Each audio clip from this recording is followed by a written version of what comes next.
Coucou les amis, j'espère que vous allez bien. Donc aujourd'hui, je vais vous faire un nouveau bilan lecture vu que j'ai lu mes 4 livres. Donc dans ces 4 livres, il y a un historique, un fantastique, un contemporain historique et un policier. Voilà. Donc, je vais commencer par vous présenter l'historique, le roman historique que j'ai lu, vu que j'ai été avec Kate Quinn, Le Code Rose aux éditions Hauteville. Donc dans ce livre, on va parler de la machine Enigma, qui était une machine qui a servi pendant la Seconde Guerre mondiale en Angleterre par le gouvernement anglais qui a comment dire, engagé les gens les plus intelligents qui puissent exister, donc des universitaires, des scientifiques, des secrétaires, voilà, tous ceux qui pouvaient faire fonctionner ces différentes machines pour tout simplement craquer les messages envoyés par les Allemands pour essayer de tout simplement d'éliminer que ce soit leur flotte, leurs avions, voilà, là où ils allaient atterrir, au niveau là où ils allaient envahir les différentes régions, que ce soit en Angleterre, en France, etc., etc. Voilà, et dans cette histoire, nous allons suivre 3 femmes, 3 femmes différentes, comment dire? Autant culturellement, géographiquement. Alors elles habitent toutes en Angleterre, mais dans des régions différentes, et nous allons être là avec, Osla, Mab et Bess. Alors, Osla, elle, a une particularité, c'est qu'elle, parle plusieurs langues, dont l'allemand, donc c'est très utile. Mab, elle, c'est une autodidacte. Elle est sténodactylo, donc c'est très utile pour elle, pour le gouvernement anglais aussi. Voilà. Et Bess, elle, alors elle est spéciale, elle est très spéciale. Je pense qu'elle a un trouble autistique, même s'ils le disent pas dans le livre, mais elle est très spéciale, Bess, parce qu'elle a la capacité de finir des mots croisés en 3 minutes, il me semble, 3 ou 5 minutes, voilà, dans l'histoire. Et donc ces 3 femmes vont se rencontrer, pour travailler pour le gouvernement. Donc déjà Osla et Mab vont se rencontrer parce que toutes les 2 vont recevoir une lettre du gouvernement anglais, qui vont, tout simplement leur indiquer l'endroit où elles doivent se rendre pour travailler pour le gouvernement. Donc elles vont s'y rendre, et c'est là qu'elles vont remarquer donc un bâtiment qui sert à craquer tout simplement les codes, et c'est là qu'elles vont voir ces grandes machines Enigma et une autre machine qu'on appelle la bombe, qui arrivera dans l'histoire. Et en fait, Bess, qui est notre dernière femme, elles vont la rencontrer parce que elles vont être logées par justement la mère de Bess. Voilà, elle va héberger ces 2 jeunes femmes, et grâce à elles 2, Bess va sortir du joug de sa mère, qui la prend un peu pour sa boniche. Voilà, donc elle lui fait croire que ce n'est pas une fille très intelligente, alors qu'au contraire Bess excelle. Voilà, c'est une fille au contraire très intelligente. Et c'est grâce à Osla si elle va faire partie de ces femmes qui vont tout simplement aider le gouvernement à craquer les codes allemands. Et voilà, et donc on va suivre toute cette histoire-là. Donc on va rencontrer bien évidemment des personnages célèbres comme Winston Churchill, bien évidemment, comme alors attendez, Alan Turing, voilà, le célèbre Alan Turing. Et aussi, donc on va rencontrer la famille royale, Élisabeth, la future Élisabeth II, donc la reine, la future reine. Le prince Philippe d'Édimbourg et donc sa sœur, la sœur de la reine, donc la princesse Margaret. Voilà. Et bah, donc on va suivre la vie de ces 3 femmes, qui vont évoluer, qui vont, travailler, sans compter leurs heures pour, bah, tout simplement, éliminer, les nazis, pour, les empêcher de détruire, tout le monde en gros, voilà. Et c'est une histoire vraiment très intéressante. Alors elle est assez longue quand même, il y a quand même pas mal de longueur, mais on apprend, pas mal de choses intéressantes, surtout une, qui a, alors on l'apprend à la fin, qui a trait, à un personnage très célèbre qu'on connaît, nous dans notre monde actuel. C'est, la princesse Kate Middleton. Voilà. Donc, vous saurez, tout ce qu'il y a à savoir, par rapport à Kate, donc qu'est-ce qu'elle a à voir dans cette histoire, elle? Mais vous le saurez, en lisant, tout simplement ce livre. Donc si vous aimez Kate Quinn, n'hésitez pas, à lire, ce magnifique bouquin parce qu'il est beau. Malgré tout, malgré ses petites longueurs, il y a beaucoup de longueurs malgré tout, mais ça reste quand même une histoire, vraiment très intéressante. Voilà. Donc Kate Quinn, Le Code Rose aux éditions Hauteville. Ensuite, donc, j'ai lu donc un livre fantastique, vu qu'il s'agit du livre de Victor Dixon, Agence Perdido, le tome 1, Les Derniers Retrouveurs aux éditions Bayard Jeunesse. Donc, Victor Dixon. Alors moi, j'ai lu les 2 premiers tomes de ces 2 sagas différentes. Donc, de la saga Vampiria. Donc, Vampiria, le tome 1 du côté français. Et Vampiria, donc le tome 1 du côté américain. Voilà. Et là, j'avais envie de lire ce livre. C'est un livre que j'ai trouvé quand j'étais en vacances. Alors, je crois que c'était à la Toussaint de l'année passée, donc, ou de cette année, je sais plus, enfin bref, non, de cette année, je crois. On était en vacances dans le Vercors, et en fait, quand on était au village oui, on était en train de se promener dans le village, pardon. Et en fait, c'est en me promenant dans le village, je tourne ma tête vers un bureau de tabac, et qu'est-ce que je vois? Le livre en vitrine. Et alors, regardez-moi la beauté de ce livre, il est juste sublime. Donc moi je vois ça, je me dis ce livre-là, il me le faut. Et quoi, le lendemain ou le surlendemain, je suis partie me l'acheter parce que j'avais vraiment peur qu'il disparaisse. Surtout qu'un hardback comme ça, c'est vraiment magnifique. Et je regrette pas de l'avoir acheté parce que j'ai bien aimé l'histoire. Alors c'est du jeunesse, bien évidemment. C'est plutôt alors, moi, je le conseillerais pas vraiment aux ados, mais plus aux jeunes adultes, donc 15-16 ans, plutôt qu'aux 10-11 ans, quoi. Parce que ça parle des croque-mitaines. Voilà. Dans cette histoire, on va faire la connaissance de Lucie. Lucie, dont la vie va basculer. En fait, sa mère va disparaître du jour au lendemain. Elle ne va pas du tout savoir où elle est passée. Normalement, elle devrait être chez elle. Mais en fait, quand Lucie va rentrer de l'école, elle va se rendre compte que sa mère n'est pas là. Et elle va se poser beaucoup de questions. Elle va appeler la police pour leur dire que sa mère a disparu et qu'elle ne sait pas du tout où elle est. La police ne va pas vraiment s'inquiéter car sa mère est majeure et vaccinée. Et si elle a envie de disparaître, bah, c'est son droit. Donc du coup, malheureusement, Lucie va aller vivre chez sa tante qu'elle n'aime pas du tout et que sa tante n'aime pas. Voilà, et en fait, sa tante va tout simplement lui dire que si elle veut rester et si elle veut avoir, comment dire, un toit sous sa tête et à manger dans son assiette, il faut tout simplement qu'elle, alors comment, qu'elle, pas qu'elle soit pickpocket, mais qu'elle récupère des objets que les gens ont perdus dans les différents trains dans le métro que Lucie prend. Voilà, donc elle va comme ça prendre des objets perdus des gens, et elle va le ramener à sa tante, et selon les objets qu'elle ramène, elle aura le droit donc de rester vivre chez sa tante, et elle aura le droit aussi de manger. Voilà. Sauf qu'un jour, Lucie, en faisant donc son inspection, des différentes trames de métro, elle va découvrir, un étrange objet, donc un pendule. Et alors ne sachant pas s'il a de la valeur ou pas, elle va quand même le ramener à sa tante. Sa tante qui n'en aura rien à faire.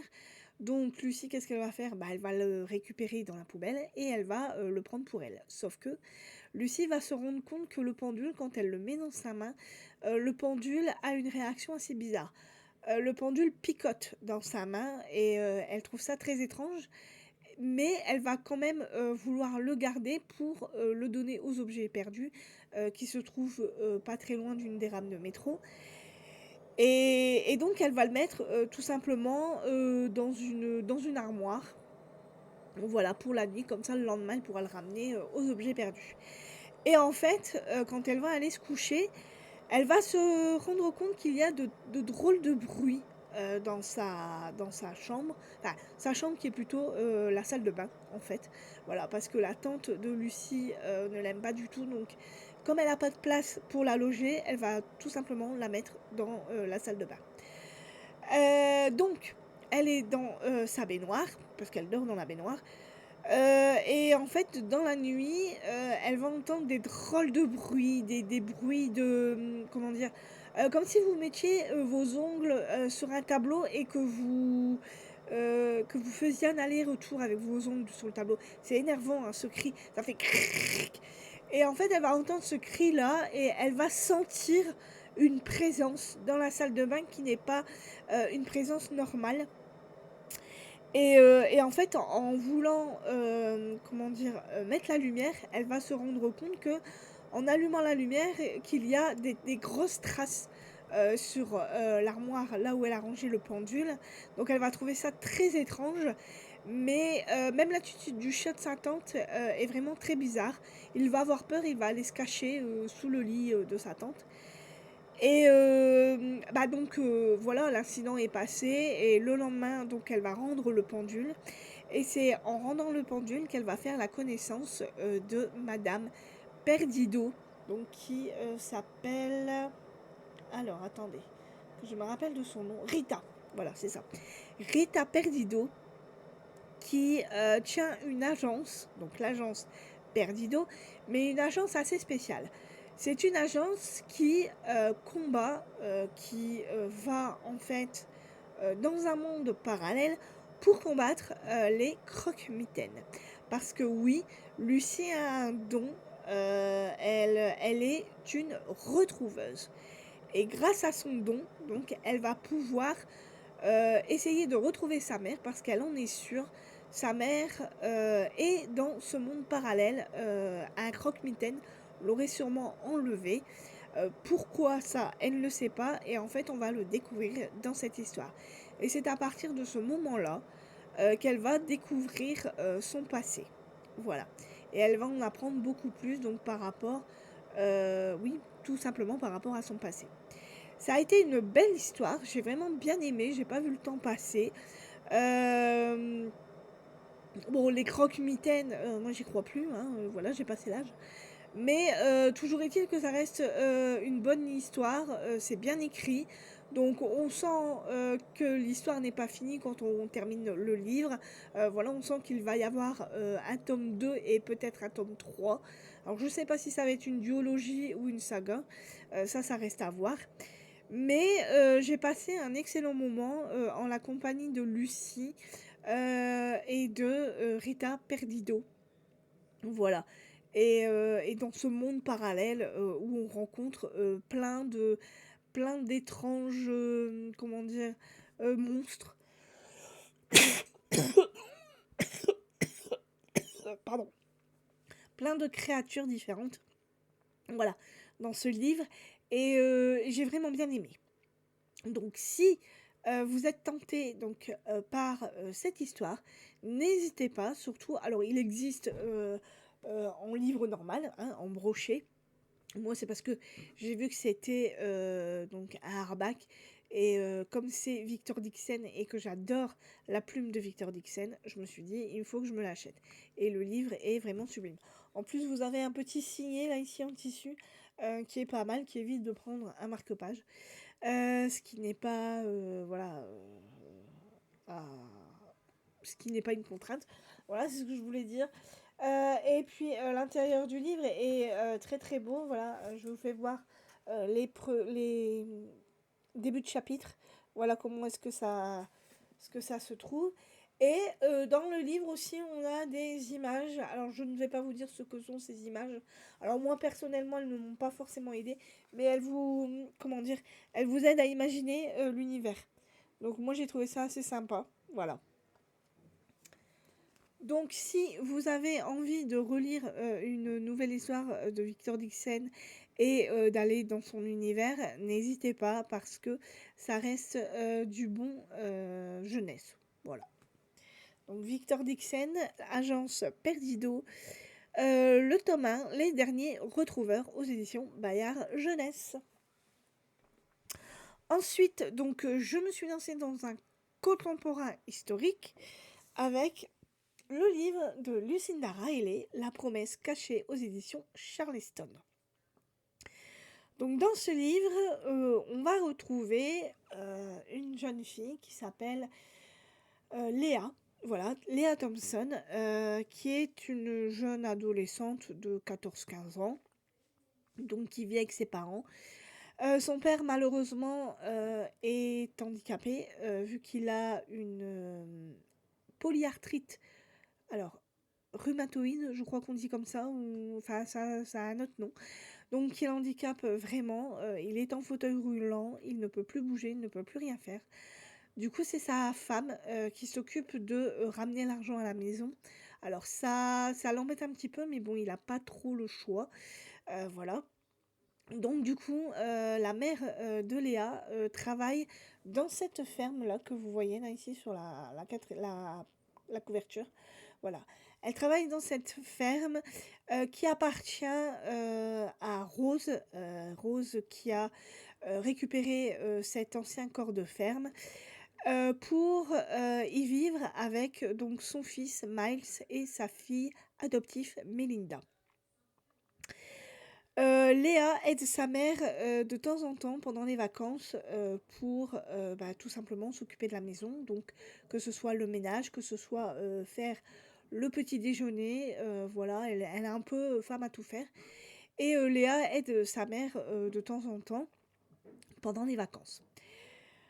Alors, dans cette histoire, on a plusieurs personnages. Donc on a donc Rose, son fils et sa fille, qui vont avoir un lien avec Léa, car excusez-moi,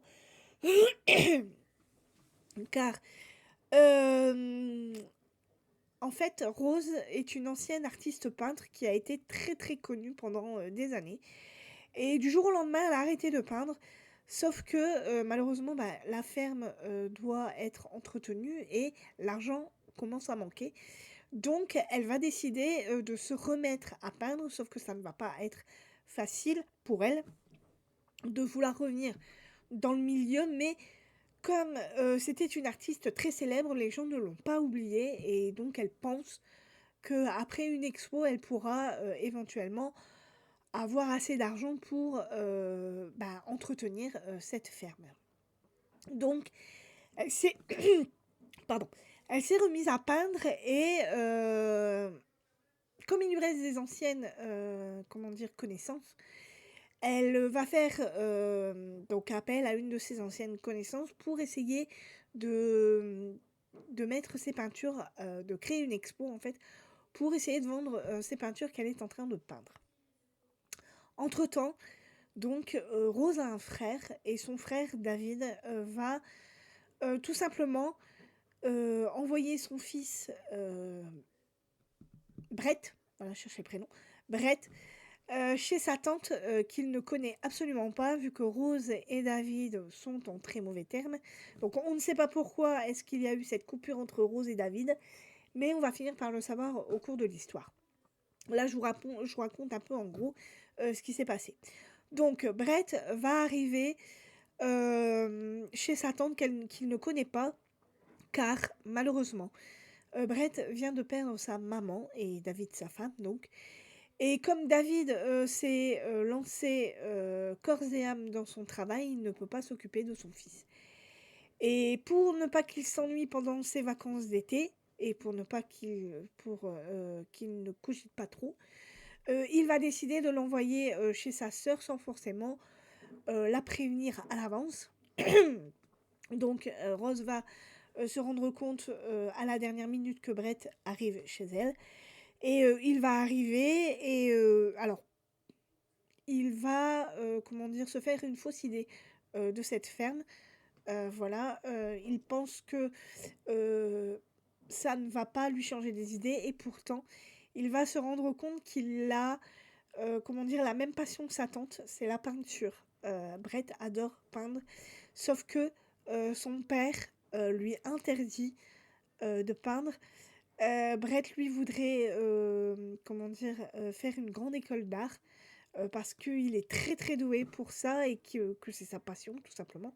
Sauf que son père, lui interdit de le faire, donc bien évidemment, une fois qu'il aura terminé ses études, il devra, travailler dans l'entreprise de son père, ce qu'il a pas très envie, mais bon, voilà. Mais en attendant, là, voilà, il est, 2 mois chez sa tante et il a bien l'intention d'en profiter, vu que sa tante est aussi une artiste peintre.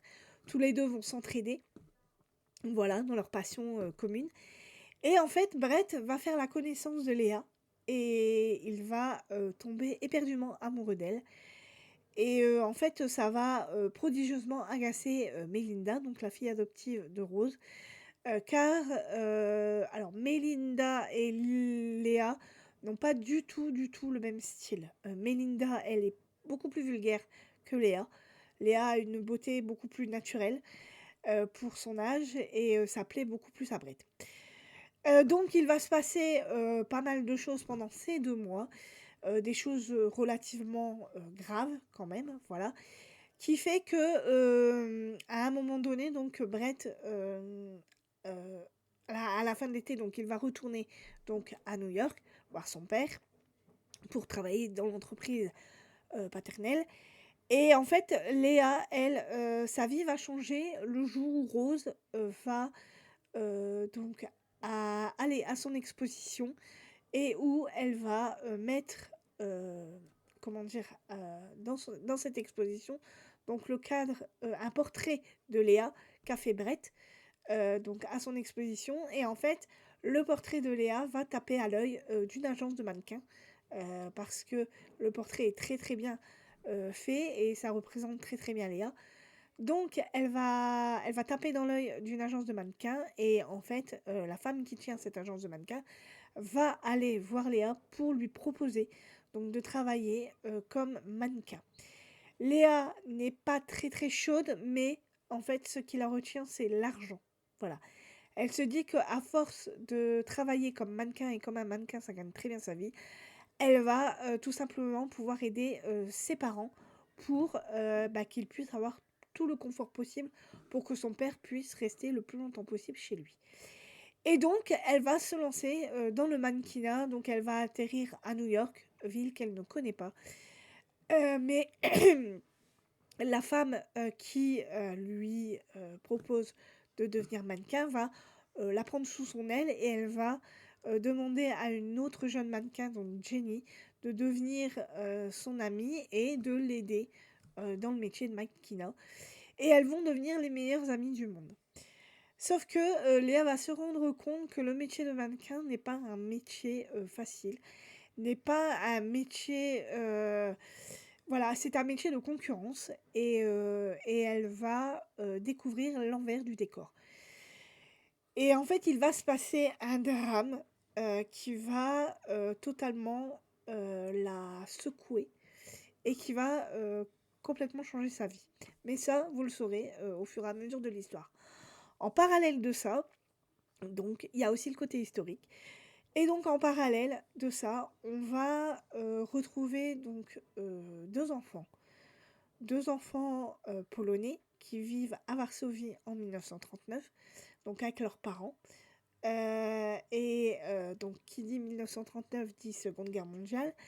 Les nazis vont arriver, à envahir la Pologne et puis ensuite, Varsovie. Donc du coup, ces 2 enfants vont malheureusement se retrouver au ghetto de Varsovie et par, malheureusement un concours de circonstances, vont se retrouver au camp de concentration de Treblinka. Et c'est à ce moment-là que leur destin va totalement être bouleversé. Voilà. Ces 2 enfants, donc ces 2 orphelins, ont un lien, alors pas familial avec Léa, mais un lien amical, voilà, avec Léa. Et on va comprendre qui sont ces 2 orphelins et on va comprendre que leur histoire a un lien avec le présent. Voilà, le passé va rejoindre le présent et il va se passer des choses vraiment affreuses dans cette histoire. Voilà. Alors que ce soit le côté historique ou que ce soit le côté plus présent, voilà, ça va être vraiment tout va se rejoindre et il va y avoir des rebondissements assez fréquents. euh, et c'est une histoire magnifique. Voilà, c'est une très très belle histoire. Euh, alors, je ne rejoins pas forcément les gens qui ont lu ce livre parce qu'il y a certaines personnes qui disent qu'il y a beaucoup de longueur dans cette histoire. Et franchement, je n'ai trouvé aucune longueur dans ce livre. Et pourtant, ce livre est très gros. Il fait un peu plus de 6, un peu plus de 700 pages. Non, un peu plus de 600. Un peu plus de 600 pages. Mais cette histoire est juste magnifique. Voilà, alors que ce soit le côté contemporain, que ce soit le côté historique, j'ai trouvé cette histoire magnifique. Parce que au fur et à mesure, les pièces du puzzle donc, se mettent en place. Et on comprend quel lien il y a entre ces 2 orphelins et comment dire, et Léa, tout simplement. Voilà. Léa et tous les autres personnages, que ce soit Rose, David, Brett, voilà, la maman de Léa, pardon, excusez-moi. Miranda, même Miranda, elle, voilà, et même Miles, le fils de Rose, est un personnage aussi assez étonnant. Voilà, et tout ce petit monde-là va, comment dire, euh, se lier et on va absolument tout comprendre dans cette histoire à un moment donné. Et c'est des révélations qui vont nous tomber dessus et qui vont vraiment être bah, voilà, incroyables. Et c'est aussi triste. Voilà, c'est des moments aussi très, très compliqués parce qu'il y a des moments très tristes dans cette histoire. Mais bon, après, ce n'est qu'une histoire et je trouve que Lucinda Riley a su très bien nous la raconter. J'ai vraiment beaucoup aimé. Voilà, j'ai aimé retrouver la plume de Lucinda Riley. Voilà, j'ai tout aimé là-dedans. Donc, si vous avez envie de lire une histoire de Lucinda Riley et que vous avez lu tous les 7 sœurs, eh ben n'hésitez pas parce que c'est du très bon. Lucinda Riley. Voilà. Donc, Lucinda Riley, La promesse cachée aux éditions Charleston. Je vais y arriver. Ensuite, donc pour ma dernière lecture, donc là j'ai voulu lire un policier et comme vous le savez, voilà, je vais essayer de pas l'abîmer. Je lis donc tous les Agatha Christie vu que je fais la collection. Et là donc j'ai lu le tome donc 17, Rendez-vous à Bagdad. Donc alors là, nous ne sommes pas avec Hercule Poirot ni avec Miss Marple. Nous sommes avec un nouveau personnage. Nous sommes dans un roman d'espionnage. Nous sommes avec Victoria Jones, qui est sténodactylo. Voilà, à Londres en 1950. La Seconde Guerre mondiale est terminée, sauf que bah là, on est en pleine guerre froide. Et en fait, donc Victoria va se faire virer de son emploi à Londres et par un concours de circonstances, elle va rencontrer un jeune homme, Edouard, qui va bah, totalement lui plaire. Voilà, elle va tomber totalement amoureuse de lui à la seconde où elle va le voir, où elle va lui parler. Et en fait, Edouard va lui annoncer que malheureusement, il doit la quitter pour aller à Bagdad, car il a un emploi qui l'attend là-bas. Et que c'est très important pour lui, donc il va partir à Bagdad. Victoria, elle, va tout simplement décider de partir à Bagdad, de le suivre, sauf que Victoria n'a pas un sou pour partir à Bagdad. Donc, elle va trouver le moyen de partir en se faisant dame de compagnie d'un âgé qui doit aller rejoindre, alors si je ne me trompe pas, je crois que c'est son fils ou sa fille, je ne sais plus. Mais elle doit aller à Bagdad et ensuite à Bassora, si je ne me trompe pas. Et donc, elle est prête à, comment dire, à prendre en charge donc Victoria le temps de l'aller. Mais le retour, il faudra qu'elle se débrouille si jamais elle doit retourner à Londres. Voilà. Donc, bah, ce qui est bien pour Victoria, parce qu'elle va pouvoir aller rejoindre son amoureux. Donc, elle va partir, elle va arriver à Bagdad, et là, bah, le problème, c'est qu'elle ne connaît pas le nom d'Édouard, donc elle va tout simplement suivre la vieille dame, donc pas à Bassora, hein, mais voilà, la vieille dame reste à Bagdad pendant quelques temps, le temps de souffler et après de reprendre un bateau pour Bassora. Et en attendant, donc, Victoria, elle, va loger dans l'hôtel où loge cette dame âgée. Et de fil en aiguille, donc, elle va réussir, par un concours de circonstances, à retrouver où travaille Édouard. Et elle va le retrouver lui. Et elle va, comment dire, tomber dans une histoire un peu folle. Voilà. Et c'est à partir de ce moment-là qu'elle va devenir espionne pour... alors, je ne sais pas si c'est pour l'Angleterre ou pour... voilà. Mais en tout cas, tout ce que je sais, c'est qu'il va y avoir une grande conférence qui va avoir lieu à Bagdad. Et il y a les dirigeants de certains États, donc surtout l'Amérique et la Russie, qui ont rendez-vous à cette conférence. Et en fait, il y a bah, tout simplement des gens qui sont contre, des gens qui sont pour. Voilà. Et ça va être toute une histoire d'espionnage, de complot géopolitique. Voilà. C'est ce qu'elle va nous raconter. Et en fait, Victoria va tomber en plein dedans. Et elle va essayer de déjouer les pièges de ce, de ce complot. Voilà, parce qu'il va se passer quelque chose durant cette conférence. Et en fait, le but de Victoria, c'est d'empêcher cette chose de se produire lors de cette conférence. Et par un concours de circonstances, alors elle va réussir à démêler tout ça. Et voilà, et donc ça va être la super... comment on peut appeler ça, la super héroïne voilà, de ce film, de ce livre, pardon, de ce livre et la super héroïne de tout ce complot là. Voilà, elle va tout déjouer et ça va être la meilleure. Alors, par rapport à ce livre, ça a été un peu mitigé pour moi. J'ai pas. Il y a eu des longueurs. C'est clair que je préfère quand même Hercule Poirot et Miss Marple. Il y a beaucoup de personnages, on comprend pas tout au départ. C'est vraiment vers la fin qu'on arrive à déceler tout le complot, toute cette machination géopolitique. Mais c'est vrai qu'au départ, on a du mal un peu à voir clair, tout simplement. Et, et c'est vraiment vers la fin qu'on arrive à démêler toute cette histoire et à prendre du plaisir à lire cette histoire.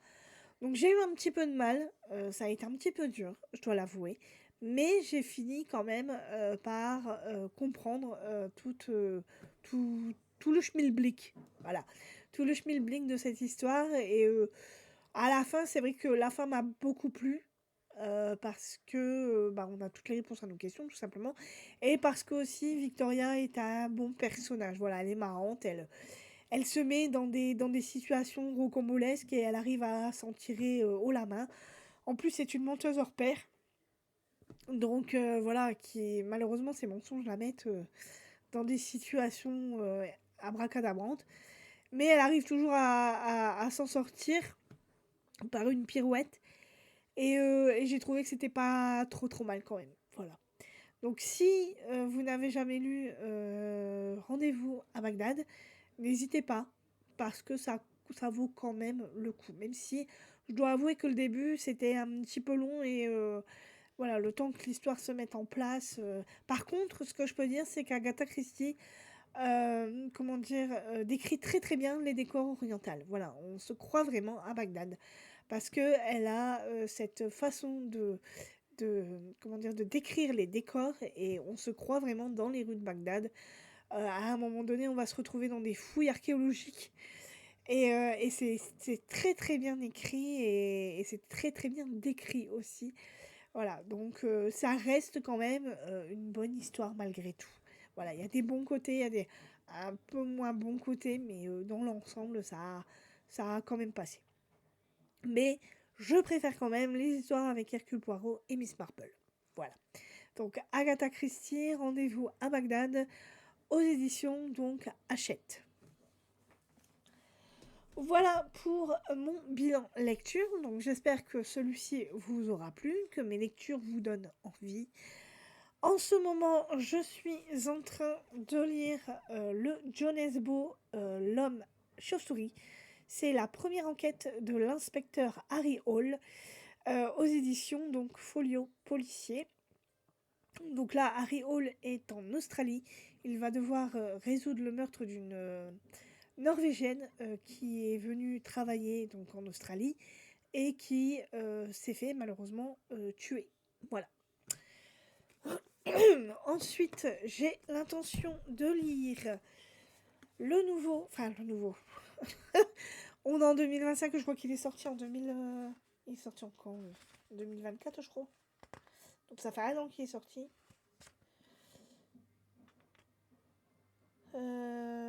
Tagadac, tagadac, tagadac. Est-ce qu'il y a le. Il y a la date ou pas? Bah non. Oh, si. Oui, en 2024, voilà. Il est sorti en 2024. Donc il est quand même temps que je lise parce qu'apparemment le deuxième tome va sortir en 2025. Donc cette année, donc j'ai l'intention, j'espère que voilà, il va pas sortir trop vite. Laissez-moi le temps de le lire le premier, s'il vous plaît. Donc le nouveau, Isabelle Duquesnoy, l'oiseleuse de la reine, le tome 1, le château des soupirs aux éditions Verseau, je vais y arriver. Donc là on est en 1786, on va faire la connaissance de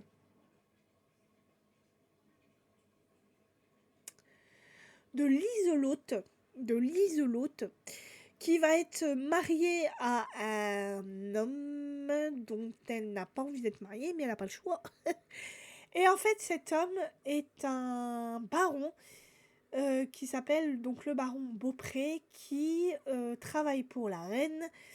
Il vend des plumes à la reine, donc Marie-Antoinette, pour ses chapeaux. Voilà. Et son but, en fait, c'est de trouver des espèces d'oiseaux très très rares pour justement leurs plumes.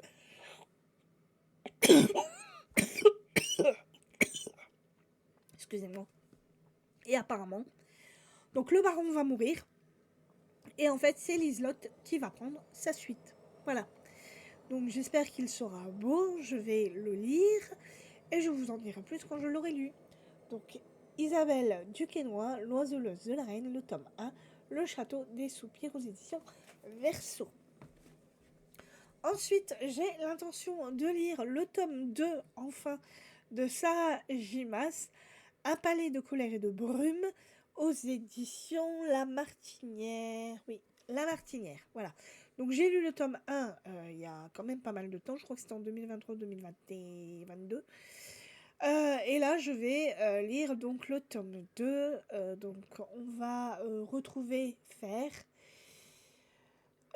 qui est dans le monde des Fae et qui est désormais une Fae et qui va essayer de... Comment dire comment expliquer ça Elle a conclu un marché donc avec Rysand, qui est le seigneur de la cour de la nuit, et en fait donc elle va essayer d'honorer, voilà je cherchais le mot, d'honorer son marché en allant donc voir Rysand donc à la cour de la nuit alors qu'elle n'a absolument pas envie d'y aller. Mais bon, voilà, donc on va suivre cette histoire. Je vais voir ce que ça donne et je vous en dirai plus quand je l'aurai lu. Donc Un palais de couleur et de brume de Sarah Gimas. Et ensuite, donc, j'ai l'intention de lire une saga. C'est la saga de Hadès. Donc voilà, donc là c'est le tome 1. Game of Fat, donc de Scarlett Sinclair. Là, ici, nous avons le tome 2, donc Game of Retribution. Voilà. Et le tome 3, donc Game of Gods. Voilà. Donc j'ai l'intention de lire les trois, vu que c'est trop petit, je me suis dit, bon, autant lire la saga. Comme ça, après, je pourrais lire donc le tome 4 de la trilogie. Non, de la saga plutôt, parce que c'est le tome 4, donc ça peut pas être une trilogie. De la saga Hadès et Perséphone. Voilà. Parce que j'ai lu donc tous les Hadès et Perséphone, à part le tome 4. Mais j'avais envie de lire les tomes d'Hadès avant de lire le tome 4 d'Hadès et Perséphone. Voilà. Je ne sais pas si vous avez compris ce que je vous ai raconté, mais voilà. Donc, mon petit bilan lecture est terminé. J'espère qu'il vous aura plu. Voilà, qu'il vous aura donné peut-être envie d'acheter de nouveaux livres. Et puis voilà, sinon, bah écoutez, j'espère que tout va bien pour vous. Bah voilà, que les vacances se passent bien. Si vous n'êtes pas en vacances, j'espère que bah, votre quotidien va bien. Si vous avez repris le boulot, et bah écoutez, bon courage à vous. Les vacances se terminent tout doucement, on est bientôt le 15 août. Voilà, donc tout le monde va commencer à rentrer. Écoutez, bah, moi je vous dis donc à la prochaine, ce sera sûrement pour un nouveau bilan lecture et je vous souhaite bah, écoutez, un excellent 15 août et un bon week-end. Voilà. Bye bye!